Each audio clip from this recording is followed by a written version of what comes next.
quoi aujourd'hui de Ford?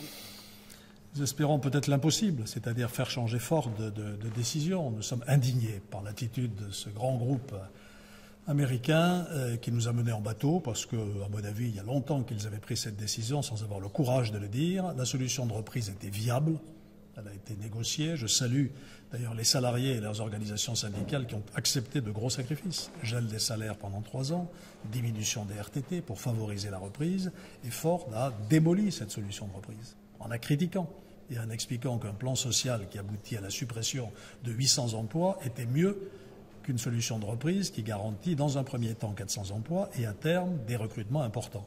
Donc c'est inacceptable.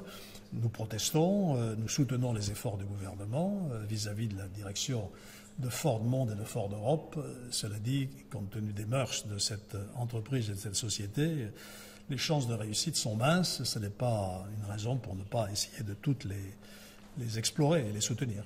Le remboursement des aides publiques, vous dites, c'est un... Oui, on peut demander le remboursement des aides publiques pour celles qui ne correspondent pas aux engagements de Ford. Certaines ont déjà été honorées, si je puis dire, mais ce n'est pas ça, malheureusement, qui va changer la situation des salariés. Et concernant le durcissement de la loi, vous signez aussi dans cette tribune en demandant le durcissement de la loi.